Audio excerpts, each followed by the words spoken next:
Welcome students. आज एक बार हम फिर आपके सामने उपस्थित हैं पॉलिटी विषय के लेक्चर के साथ। आज का हमारा ये टॉपिक पिछले ही एनसीईआरटी की क्लास 6 के चैप्टर का अगला पार्ट है। आज हम चैप्टर नंबर 2 पे डिस्कस करेंगे जो एनसीईआरटी पॉलिटी क्लास 6 पर आधारित है। चैप्टर का नाम है विविधता और भेदभाव।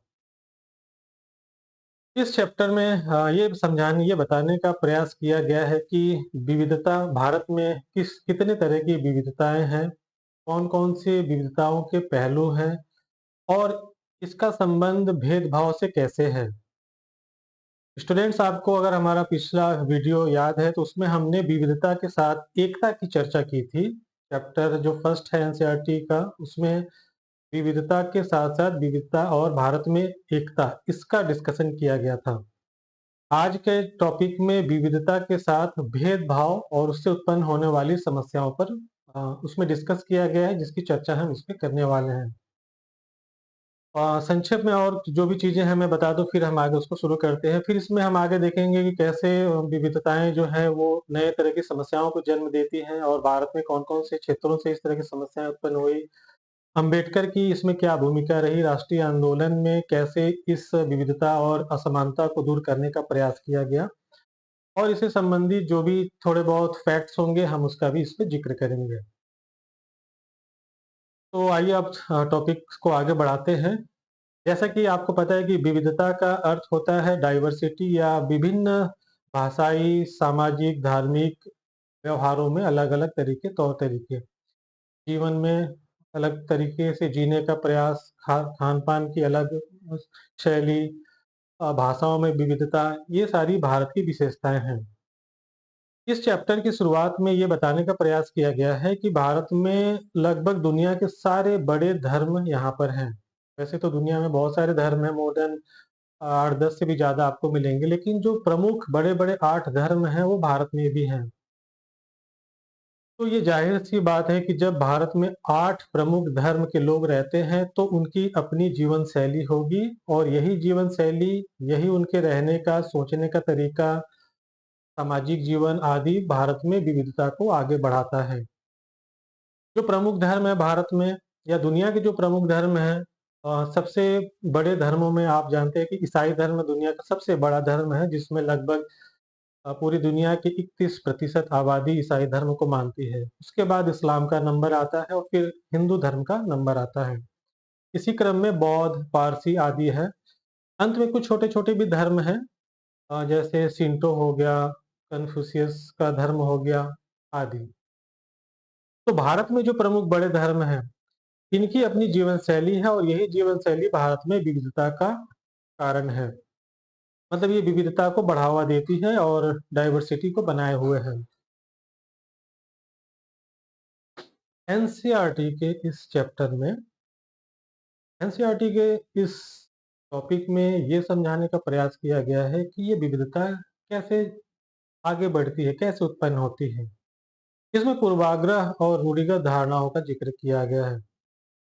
पूर्वाग्रह क्या होता है? जब हम किसी व्यक्ति या किसी विचार के बारे में, किसी समुदाय के बारे में कोई खास ओपिनियन पहले से ही डेवलप कर लेते हैं और हमारा ये ओपिनियन आमतौर पर नेगेटिव होता है, नकारात्मक होता है, तो इसे पूर्वाग्रह कहते हैं। पूर्वाग्रह यानी प्रेजुडाइज, जो कोई बहुत अच्छी चीज नहीं है। हम किसी खास समूह, किसी खास व्यक्ति के रूप, रंग, भाषा या अगर उसका भौगोलिक निवास स्थल कहीं पहाड़ी इलाका है, तो हम उसके बारे में एक ऐसी धारणा बना लेते हैं कि शायद वो ऐसा होगा, वो स्वच्छ नहीं रहता होगा, उसके खान-पान के तरीके हमारे जो मुख्य धारा के लोग हैं, उनसे डिफरेंट होगा। तो हम उनसे फिर अलग तरह का ट्रीटमेंट करना शुरू कर देते हैं। जबकि हमें ऐसा नहीं करना चाहिए, क्योंकि वो ये भारत के ही वो भी नागरिक हैं, वो भी भारत की ही धरती के लोग हैं। लेकिन उनके क्षेत्रीयता, उनके धर्म, उनके भाषा के आधार पर हम उनसे अलग तरह का ट्रीटमेंट या व्यवहार करने लगते हैं। और इसके पीछे हमारा ये पूर्वाग्रह है कि वो व्यक्ति या वह समुदाय कुछ इस तरह का होगा। इस बात को एनसीईआरटी के इस चैप्टर में समझाने का प्रयास किया गया है। इसी में एक और टर्म का ज़िक्र है जो रूढ़िगत जो धारणाएँ हैं। जब हम इसी तरह किसी ख़ास समूह के बारे में या उसके पूरे समुदाय को लेकर एक तरह की नकारात्मक सोच विकसित कर लेते हैं, तो ये भी एक पूर्वाग्रह जैसी रूढ़िगत धारणा बन जाती है। और ऐसी सोच अ, समाज में असमानता की खाई को बढ़ाती है, असमानता उत्पन्न भी करती है। इस बात को भी इस चैप्टर में डिस्कस किया गया है। फॉर एग्ज़ाम्पल लड़कियों को लेकर में ये समझाने का प्रयास किया गया है कि कैसे लड़कियाँ और लड़कों में जो जो असमानता होता है, वो जन्मजात नहीं होता, बल्कि उसे बाद में समाज बनाता है।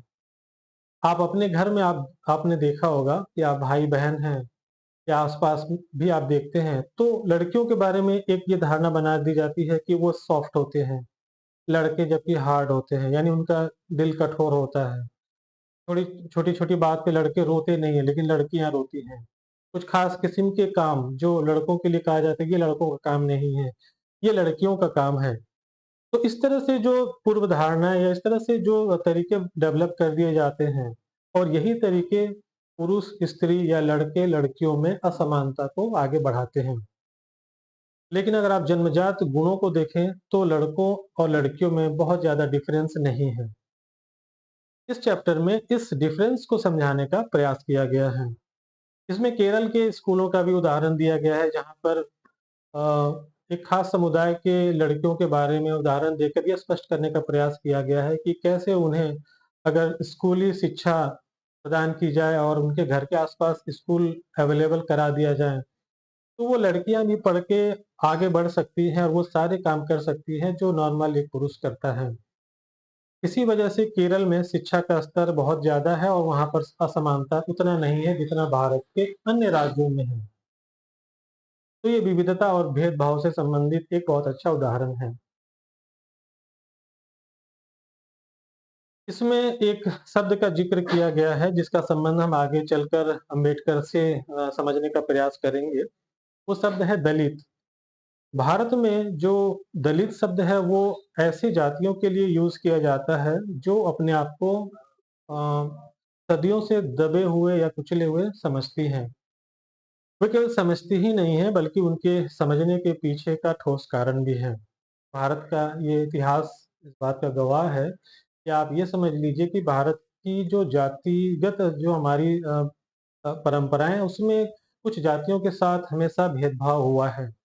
वो जातियां अपने आप को दलित कहती हैं, हालांकि पहले उनके लिए एक शब्द का इस्तेमाल होता था, अछूत, अनटचेबल। आज के समय में जब हम आज़ाद भारत में रहते हैं 75 सालों बाद, अनटचेबिलिटी को एक तरह से संविधान ने मना कर रखा है या उसे एक तरह से अवैध घोषित किया गया है। हम बाद में उसको डिस्कस करेंगे। पर जो दलित समुदाय या जो भारत में अनुसूचित जातियां हैं, इन्हीं दलितों को संविधान में अनुसूचित जाति का दर्जा दिया गया है। तो इनके पीछे की जो असमानता की जो कहानी है, ये इस बात का इस चैप्टर में इस कहानी को भी समझाने का प्रयास किया गया है। इसका संबंध भारत के बहुत बड़े विद्वान डॉक्टर भीमराव अंबेडकर से है। अब आपको हम संक्षेप में भीमराव अंबेडकर की कहानी बताते हैं जो एनसीईआरटी में डिस्कस है और ये चैप्टर उनके कार्यों, उनके योगदानों पर ठीक-ठाक फोकस डालता है। डॉक्टर भीमराव अंबेडकर का जन्म मध्य प्रदेश के इंदौर के महू नामक क्षेत्र में हुआ था 1891 में। आज 20 अप्रैल है, आज से ठीक 6 दिन पहले 14 अप्रैल को ही बैसाखी के दिन उनका जन्म हुआ था। और उसके बाद अंबेडकर की शिक्षा-दीक्षा अच्छी हुई है, अच्छे वो मेधावी स्टूडेंट थे। बड़ौदा के महाराजा के स्कॉलरशिप के माध्यम से उन्होंने अपनी पढ़ाई-लिखाई आगे पहले बॉम्बे में हुई, उसके बाद पॉलिटिकल साइंस और इकोनॉमिक्स विषय को पढ़ते हुए वे कोलंबिया अमेरिका में जाकर कोलंबिया यूनिवर्सिटी से पढ़ते हैं और उसके बाद उन्होंने लंदन से भी इकोनॉमिक्स में अपनी पढ़ाई की, अपनी पीएचडी की डिग्रियाँ वहाँ विदेशों में जाकर उन्होंने पूरी की। अलग-अलग मुद्दों पर उन्होंने रिसर्च भी किए, थीसिस भी की।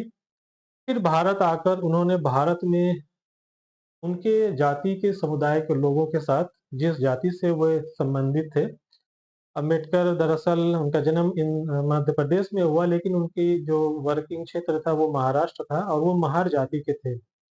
महार जाति को उस समय महाराष्ट्र में शेड्यूल अछूत माना जाता था। और इसमें अम्बेडकर की कहानी का एक छोटा-सा अंश भी इसमें दिया हुआ है। आप अगर टेक्स्ट बुक पढ़ेंगे तो आपको मिल जाएगा कि कैसे जब अम्बेडकर अपने पिता से मिलने के लिए अपने भाई के साथ एक स्टेशन पर खड़े रहते हैं, तो वहाँ स्टेशन मास्टर उनके साथ किस तरह से व्यवहार करता है, इसका एक उन्होंने उदाहरण दिया है कि जब उन्हें स्टेशन मास्टर को पता चलता है कि ये निम्न जाति के लोग हैं, तो फिर वो अपना व्यवहार बदल देता है और उनके साथ कोई कोऑपरेट नहीं करता है। ये चाहते हैं कि अपने पिता से मिलने के लिए उन्हें वहाँ से बैलगाड़ी मिले और वो बैलगाड़ी वालों को पैसे भी देने को तैयार थे, दुगना पैसा देकर भी अपने गाँव जहाँ उन्हें जाना था, वो जाना चाह रहे थे। लेकिन ये जो उच्च जाति और नीच जात का मामला था, जिसकी वजह से कोई बैलगाड़ी वाला दोनों भाइयों को यानी अम्बेडकर और उनके भाई को वहाँ ले जाने से मना कर देते हैं। तो ये जो असमानता का उन्होंने उनका जो अनुभव है उसका ज़िक्र यहाँ पर किया गया है। आगे अम्बेडकर की जीवनी में आप अगर कहीं किसी फ़िल्म में भी देखेंगे या इस किताबों में भी पढ़ेंगे तो ऐसे बहुत सारे भेदभाव के किस्से उन्होंने अपने जीवन में फेस किए थे। इन्हीं अनुभवों को दूर करने के लिए जब वो राष्ट्रीय आंदोलन में आते हैं तो उन्होंने शुरुआत में उन्होंने मंदिर प्रवेश आंदोलन का अगुवाई की थी। भारत में जो उस समय दलितों के साथ जो भेदभाव हो रहा था, उस मुद्दे को उन्होंने उठाया और वो इस समुदाय के सबसे बड़े नेता बनकर उभरे। स्टूडेंट्स, यहाँ इस बात को गौर आपको करा देता हूँ कि राष्ट्रीय आंदोलन जब चल रहा था, उस समय भारत में स्वतंत्रता की लड़ाई के 2 मुख्य पहलू थे। सबसे पहला जो हमारा टारगेट था, हमें अंग्रेजों को यहाँ से भगाना था। जो हमारे राष्ट्रीय आंदोलन के नेता थे, वो उपनिवेशवाद के खिलाफ अपनी लड़ाई तो लड़ ही रहे थे, साथ में जो अन्य समुदाय थे, जो किसान थे, जो नीची जाति के लोग थे, वे असमानता के खिलाफ अपनी लड़ाई लड़ रहे थे। यानी राष्ट्रीय आंदोलन का एक तबका या मेजॉरिटी ऑफ द तबका अंग्रेजों को यहाँ से भगाने का प्रयास कर रहा था, वहीं दूसरा तबका असमानता को भगाने का प्रयास कर रहा था। उसकी लड़ाई इसके अगेंस्ट में थी और अम्बेडकर इन दोनों को लेकर चल रहे थे। आप देखेंगे कि जब भारत को आज़ादी मिली तो अम्बेडकर को संविधान बनाने का सबसे महत्वपूर्ण कार्य सौंपा गया। ड्राफ्टिंग कमेटी के चेयरमैन के तौर पर अम्बेडकर ने भारत के संविधान की पूरी रूपरेखा तैयार की और बहुत बेहतरीन संविधान का निर्माण किया। इसमें उन्होंने सदियों से चले आ रहे असमानता को असंवैधानिक घोषित कराया और भारत की प्रस्तावना में संविधान की प्रस्तावना में समानता को भारत का एक महत्वपूर्ण मूल्य माना और उसको प्राप्त करने के लिए आर्टिकल 14 से लेकर 19 तक आप देखेंगे राइट टू इक्वालिटी जैसे कई सारे प्रावधान उसमें दिए गए हैं। आगे भी संविधान में समानता को पाने के लिए अन्य टारगेट्स भी लक्ष्य भी उन्होंने तय किए थे, जो कि शायद डीपीएसपी में भी आपको मिल जाएगा।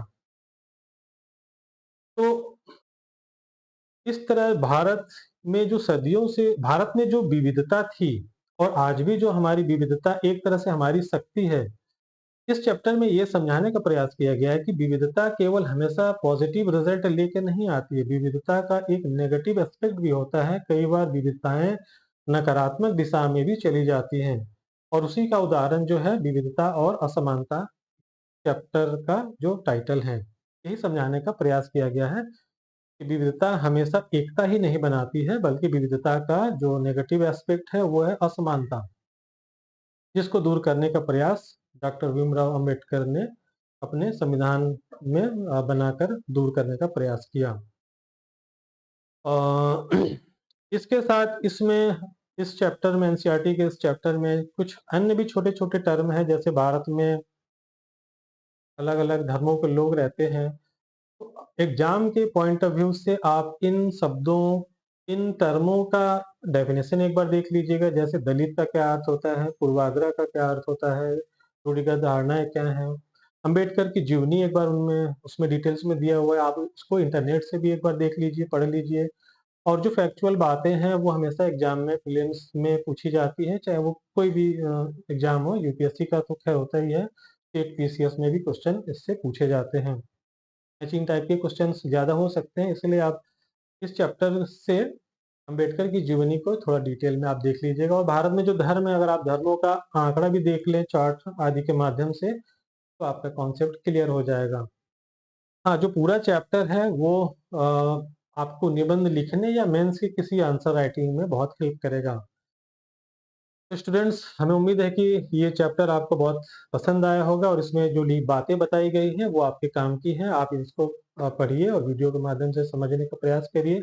अगर कहीं कोई आपको लगता है कि कुछ सुझाव हैं या आप अपना कमेंट, अपना राय देना चाहें, तो हमारे इनबॉक्स में आकर अपना कमेंट और राय दे सकते हैं। वीडियो देखने के लिए आप सभी का बहुत-बहुत धन्यवाद। Thank you for your watching. नमस्कार।